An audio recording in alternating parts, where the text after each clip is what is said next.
in their hand. So they recovered the law out of the hand of the Gentiles and out of the hand of kings. Neither suffered they sinner to triumph. Right? So they went throughout all the land, tried to clean up the land, tried to find all the children who were uncircumcised. Anything that broke the law, they tried to make sure that it was in line with the law. Because they understood as long as the law was being broken, they were not in the good grace of the Most High. See what I'm saying? So they had to take a stand and restore what was in their power to restore. Right? Go on. Now when the time drew near that Mattathias should die, he said unto his sons, Now have pride and rebuke gotten strength, and the time of destruction. He said what? Now hath pride and rebuke gotten strength. Right, and we're heading in a time once again where now pride and rebuke has gotten strength. The serpent is loose, and he's on one more campaign to destroy the righteous. Right, go on. And the time of destruction and the wrath of indignation. Now therefore, my sons, be ye zealous for the law, and give your lives for the covenant of your forefathers. Call to remembrance what acts our fathers did in their time, so shall you receive great honor and an everlasting name. Was not Abraham found faithful in temptation, and it was imputed unto him for righteousness? Joseph in the time of his distress kept the commandments and was made Lord over Egypt. Phinehas, our father, in being zealous and fervent, obtained the covenant of an everlasting priesthood. Joseph, for fulfilling the word, was made a judge in Israel. Caleb, for bearing witness before the congregation, received the heritage of the land. David, for being merciful, possessed the throne of an everlasting kingdom. Elias, for being zealous and fervent of the law, was taken up into heaven. Ananias, Azarias, and Mishael, by believing, were saved out of the flame. Daniel, for his innocency, was delivered from the mouth of lions. Right, so he reminded them of all the people who went through adversities for the Most High, and how the Most High protected them, got them through, and took care of them in some cases, and all of them received the award at the end. So he reminded them of the goodness of the Most High, right? That despite whatever challenges, I mean, we can look throughout the Bible, whatever challenges you may face, as long as you're with the Most High, He will get you through them. He will give you the victory, right? Go on. And thus consider ye throughout all ages that none that put their trust in him shall be overcome. Fear not then the words of a sinful man, for his glory shall be dung and worms. Today he shall be lifted up, and tomorrow he shall not be found, because he is returned into his dust, and his thought is come to nothing. Wherefore ye, my sons, be valiant and shew yourselves men in the behalf of the law, for by it shall ye obtain glory. Right, by it you shall obtain glory. And this is the importance, going back to what I said, teaching a child the way he should go, especially as fathers. Because it would be through his sons, knowing that he was about to die, that his sons would continue the mission. Right? He instructed them, told them what to do, what to stand for, gave them direction, gave them rules. It's sad because nowadays when parents die, some of us don't even get the last word to sit around the table and get blessed like how our forefathers used to bless us. Right? We see that throughout the Bible. Jacob was about to die, he called his sons. Isaac was about to die, he called Esau, which we know was Jacob. But nonetheless, we see that the patriarchs died, they called their sons around. They gave them instruction, they gave them guidance, they gave them wishes, things that they can fulfill. And it's because we've gotten away from that, not knowing who we are, the most we give, we give the kids nowadays, I'm just praying that you finish school. And the kid goes out throughout his whole life, the one thing I need to do, I just got to finish school. I promised my mom I would finish school just to honor her or whatnot. You see what I'm saying? So rather than giving them something to honor you by, which is righteousness, we set the goal real short, real small, right? But this is something we need to get back, right? We know days are drawn. Bring the kids over. Give them the wisdom that you have. Pray over them. Leave a blessing, not a curse. Right? Continue. And behold, I know that your brother Simon is a man of counsel, Give ear unto him always. He shall be a father unto you. Right? And the father gave them, as I said, all particular instructions. So he said, Simon, he's the strategist. He's the one that, when it comes to the course you should take, wisdom, counsel, listen unto him. Your father is gone. I'm leaving Simon to be the man of wisdom in the house now. Right? Go on. And for Judas Maccabees, he had been mighty and strong even from his youth up. Let him be your captain and, Right. Go on. and Right. fight the battle of the people. Right? So Judas, which his name means the hammer, he would be the warrior amongst the people. He would fight the battles. Simon would give the strategy and deal with all the political stuff, so to speak. Right? Go on. Take also unto you all those that observe the law, and avenge ye the wrong of your people. Recompense fully the heathen, and take heed to the commandments of the law. So he blessed them and was gathered to his fathers. And he died in 146 year, and his sons buried him in the sepulchres of his fathers at Modin. And all Israel made great lamentation for him. All right. So now let's move on, and now we're going to Judas Maccabee, the hammer. Right? And we're going to look at two of his battles. As I said, there's so much battles I could have picked, but I just stuck with, I think, 2 or 3. But let's get one of these battles. All right. So first Maccabees chapter 4, verse number 1. Then took Gocc 5,000 footmen and 1,000 of the best horsemen, and removed out of the camp by night, to the end he might rush in upon the camp of the Jews, and smite them suddenly. And the men of the fortress were his guides. Now when Judas heard thereof, he himself removed, and the valiant man with him, that he might smite the king's army, which was at Emmaus, while as yet the forces were dispersed from the camp. And the mean season came Gocc by night into the camp of Judas. Right? Now let's stop there first. So what Judas was doing, showing you they were taking strategy. They were attacking a lot of the campsites at night. So at night when the men were sleeping, they would go and destroy the whole campsite and take off, hit the next site next night. They were doing a lot of those things. Right? So now this general, understanding that they do a lot of attacks at the night, he's now looking for them during the night, hoping that he could stop them. Right? Go on. And when he found no man there, he sought them in the mountains, for said he, These fellows flee from us. But as soon as it was day, Judas shewed himself in the plain with 3,000 men, who nevertheless had neither armor nor swords to their minds. Right? So he only had 3,000 men with him. These men do not know about war, have not fought a battle. In fact, I think a lot of them had farmers' instruments in their hand. Not men of war. Let me highlight that. Because we a lot of us, we got something in common. Most of us, we are not men of war. But it's the Most High who will make us strong.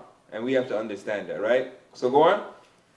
And they saw the camp of the heathen, that it was strong, and well harnessed, and compassed round about with horsemen, and these were expert of war. And these were experts of war. So you got one side, nothing about warfare, nothing about strategy, and you got the other side who's been practicing formations, understand everybody's role, they have military understanding, all of that.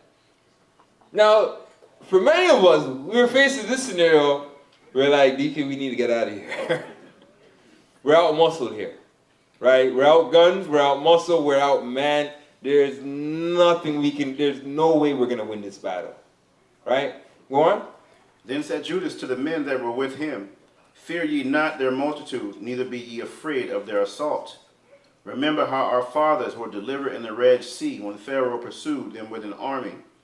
Now therefore let us cry unto heaven, if peradventure the Most High will have mercy upon us, and remember the covenant of our fathers, and destroy his host before our face this day, that so all the heathen may know that there is one who delivered and saved Israel. Right? Now you notice how these guys recall stories in the Bible real time? It's like they deal with a scenario. You remember David did this? And did this and did that? These were things that they needed to boost themselves up, to boost up the men. We see that his father did the same thing before him. Remember what the Most High did for all these men. They had these things in the back of their mind. And we also have to have these things in our minds. Because these are the things that are going to carry us day after day when society shuts down. It's really having this type of faith to believe the things that were written in the book and to lean on those and allow the Most High to manifest those same things. Right? And that's why, to some degree, what we're about to go through is scary. But to some degree, for those that make it through, will be the best refining you will ever have. You will be of that gold, right? That faith will be on a whole other level by the time it's all said and done, right? Go on. Then the strangers lifted up their eyes and saw them coming over against them, wherefore they went out of the camp to battle. But they that were with Judas sounded their trumpets. So they joined battle, and the heathen, being discomfited, fled into the plain. Right? So even in the wars, they were keeping the law. So when we went to war, we had to blow the trumpets to discomfort the enemy. All these things they were practicing. Go on. But when he drew near, they that were with Maccabees turned themselves to pray unto the Most High, and sprinkled earth upon their heads, and girded their loins with sackcloth. Right, so now I'm jumping to another battle. So we saw one battle, men who had no war experience, no battle experience, were able to overcome men with more than them, and that had military experience. Right? This is another story.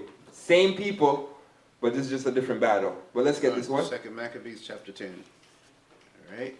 But when he drew near, that were with Maccabees turned themselves to pray to the Most High, and sprinkled earth upon their heads, and girded their loins with sackcloth, and fell down at the foot of the altar, and besought him to be merciful to them, and to be an enemy to their enemies, and an adversary to their adversaries, as the law declared. Verse 27. So after the prayer, they took their weapons and went on further from the city. And when they drew near to their enemies, they kept by themselves. Now the sun being newly risen. Right, so they prayed before they went out to war. Right? Who else did we see operate in this manner? David. Right? David, before he would inquire, Most High, are you giving them into my hands? Right? The only difference between their time and David's time is that they actually would get the feedback from the Most High. These men were just praying and saying, Most High, please be with us. And they just had to go on and execute. Right? They didn't have the confirmation that David would get. Right? Go on. So after the prayer, they took their weapons and went on further from the city. And when they drew near to their enemies, they kept by themselves. Now the sun being newly risen, and joined both together, the one part having together with their virtue, their refuge also unto the Most High for a pledge of their success and victory. Right? So one went into that battle, the children of Israel went into that battle, understanding that it's the Most High who they're pledging to. Read that part again. Now the sun being newly risen, they joined both together, the one part having together with their virtue, their refuge also unto the Most High. Right? So they had their virtue, their refuge also unto the Most High, meaning they trusted in the Most High. One side who trusted the Most High, what was the other side trusting in? For a pledge of their success and victory, the other side making their rage leader of their battle. Right? So the other side was making rage their leader. Now we know who's behind the rage and who's behind that spirit. So really Satan and these demons were leading their armies. The children of light, children of darkness. So now they're engaged in this battle. Go on. But when the battle waxed strong, there appeared unto the enemies from heaven 5 comely men upon horses with bridles of gold. Who? 5 comely men upon horses. Right, so when the battle waxed strong, you had 5 comely men. Right, comely means beautiful men. Right? From heaven. Angels came down and joined the battle. Now this is really the true definition of where 2 or more are gathered, Christ is in the mix. So while the battle was waxing strong, angels came down, and let's see what the angels then did. And 2 of them led the Jews, and took Maccabees betwixt them. And 2 of them led the Jews, and did what? Took Maccabees betwixt them, and covered him on every side weapons, and kept him safe, but shot arrows and lightnings against the enemies. Do we understand this? Can you imagine this? Do we see the power that we have when we are in obedience to the Most High? One accord, one mind. He was fighting on the battle and had an angel on one side, an angel on the next side, just protecting him. And while the angels are covering him with their shields on one side, you know what the angels never doing? They're throwing their bow and arrows and lightning bolts at the enemy. And they're definitely not missing. And the enemy is like, what's happening? Because think about it. Clearly they couldn't see these angelical forces. This is no different than the time like Elijah, when Elijah's like, there's more of us than there is with them. And he opened up his eyes and saw the angels all around the mountain. And he said, you know what, just blind them. Blind them. Right? But this is what we have. Go on. So that being confounded with blindness and full of trouble, they were killed. And there were slain of footmen 20,500 and 600 horsemen. As for Timotheus himself, he fled into a very strong hold. Right, so 25,500, and that's footmen, and 600 horsemen. Right? This is the multitude, and this is one of many battles where they were extremely outnumbered. Go on. As for Timotheus himself, he fled into a very strong hold called Gazara, where Chereas was governor. Howbeit, all the hindmost of them were slain with the sword, for they pursued them into Gazara, and into the plains of Idumea and Azotus and Jamnia, so that there were slain of them upon 3,000 men. Right, so now we're going back to the previous battle. But go on.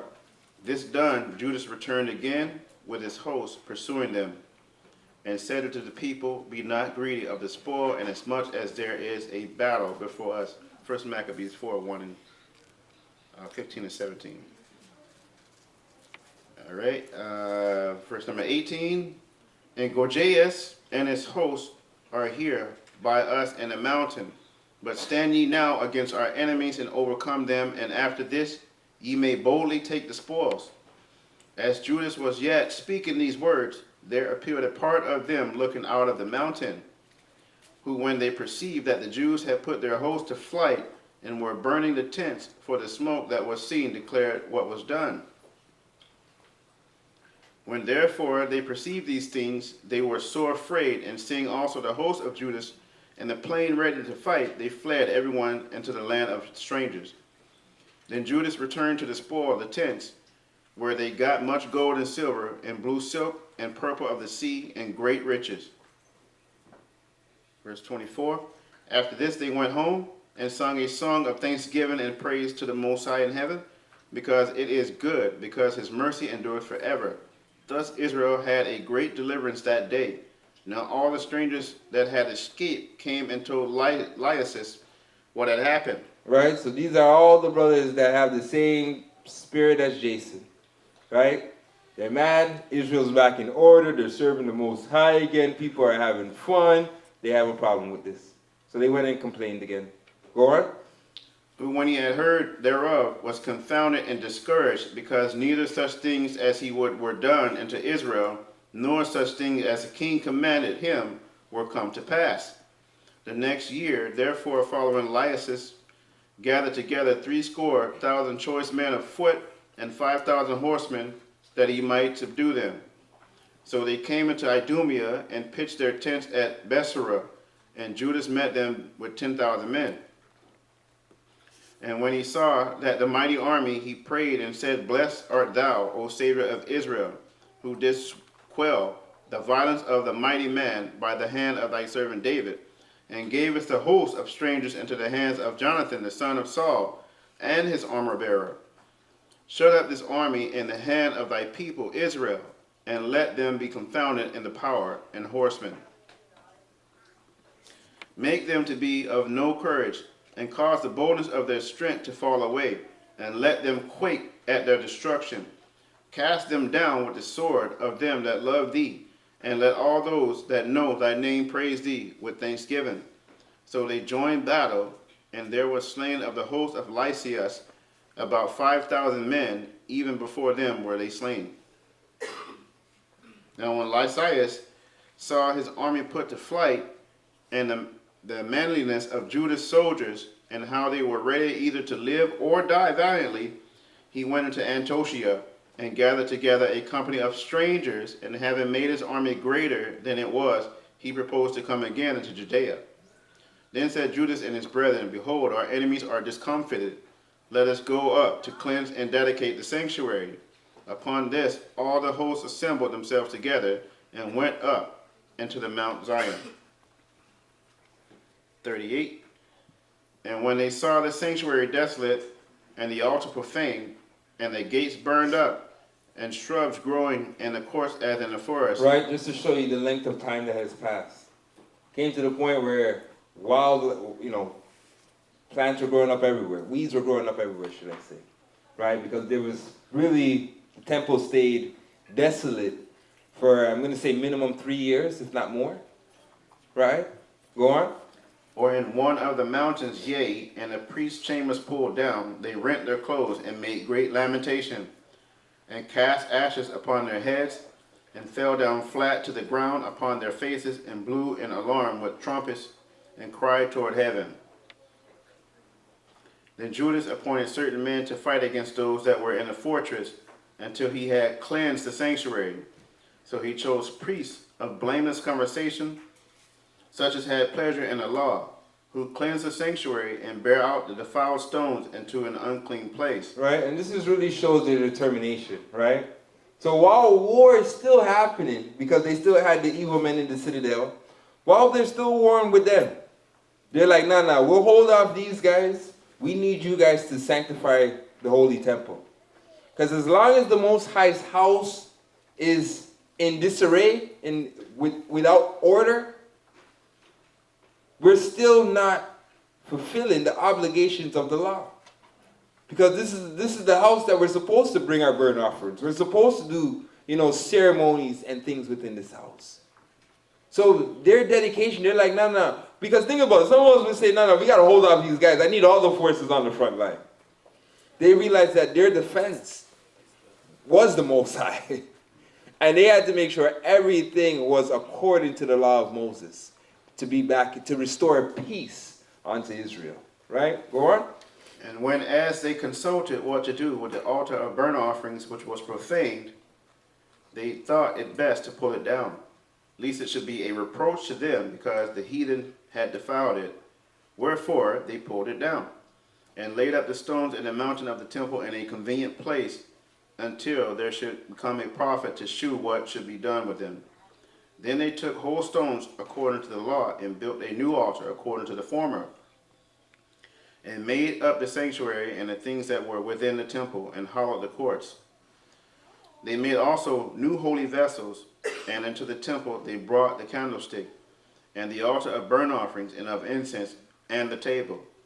And upon the altar they burned incense, and the lamps that were upon the candlesticks they lighted, that they might give light into the temple. Furthermore, they set the loaves upon the table, and spread out the veils, and finished all the works which they had begun to make. Now on the 25th day of the 9th month, which is called the month Caslu, and the 148th year, they rose up betimes in the morning, and offered sacrifice according to the law upon the new altar of burnt offerings. Right, so on the very same day that the temple was defiled, a couple of years later, on the very same day was the temple restored. Right? Showing you how, really and truly, the Most High was in control all this time. Right? But we understand it was due to our own negligence why the Greek Empire, or Epiphanes, and the evil men of Israel were allowed to bring destruction, right? Go on. Which they had made. Look at what time and what day the heathen had profaned it, even and that was it dedicated with songs and citherns and harps and cymbals. Then all the people fell upon their faces, worshiping and praising the Most High of heaven, who had given them good success. And so they kept the dedication of the altar 8 days, and offered burnt offerings with gladness, and sacrificed the sacrifice of deliverance and praise. They decked also the forefront of the temple with crowns of gold and with shields, and the gates and the chambers they renewed, and hanged doors opened them upon them. Slakia. Thus was there very great gladness among the people, for that the reproach of the heathen was put away. Moreover, Judas and his brethren, with the whole congregation of Israel, ordained that the days of dedication of the altar should be kept in their season from year to year by the space of 8 days. Right, so this is an 8-day feast. Go on. From the 25th day of the month Caslu, with mirth and gladness. At that time also they builded up the Mount Zion with high walls and strong towers round about, lest the Gentiles should come and tread it down as they had done before. And they set their garrisons to keep it, and fortified Bethsura to preserve it, that the people might have a defense against Idumea. And it was at Jerusalem the feast. Right, so let's go to, and I forgot to put this, but this is John chapter 10, verse 22. All right, go to Deacon. Let us see that. So we all understand that it was really through their battles and the fight and the stand that they took that day of rededicating the temple that was profaned, how that day was now listed as a day of worship, a day of celebration, should I say, right? It's really because of what the Maccabees and his brothers, right, Matthias, the 5 sons, what they stood for and what they accomplished in Israel, why this day was ordained as an 8-day feast. Everyone understand that, right? All right, just making sure. Go on. All right, so we're actually in the book of John, chapter 10, reading 22 down to 25. And it was at Jerusalem, the feast of dedication, and it was winter. Right, so Christ also kept this feast. And as we can see, this is what we call the true winter feast, not Christmas, right? Go on. And Yeshua walked in the temple and Solomon's porch. Then came the Jews round about him and said unto him, How long dost thou make us to doubt? If thou be the Christ, tell us plainly. Yeshua answered them, I told you, and ye believe not the works that I do in my Father's name. They bear witness of me. Right. Now I just highlight that, or I went there just to show Christ also kept this feast of dedication. But also, if these brothers, right, never took the stand that they did, would there be a temple for Christ to testify of himself? No. And this is why we have to understand that the stand that we take today affect tomorrow. Right? Maybe, the foundation for, someone else to come later on and continue the work. Right? So we have to understand that we all have a part to play in this. And that, in this time, we may be part of that generation that we were called to take a stand in these last days as unrighteousness and, I'm going to say, Satan, come from behind the curtains, right? So I'm going to end off there, family. Thank you guys. As I said, this was just more of a reflection rather than a lesson. But I encourage everybody to spend time. You got Maccabees 1, 2, 3, and I believe there's a 4 as well. So you got enough to read throughout your week. Spend some time. As I said, this is one of my favorite stories. Just the courage, the faith that these brothers had. And, some of that would say, brothers, we need some of this, right? This courage, right? The boldness, to stand for something, to stand with the Most High. We're going to need some of this in these last days, right? So this is definitely one of those stories that I highlight that we can get some inspiration of, right? So that is it, family. Let's give the Most High a round of applause.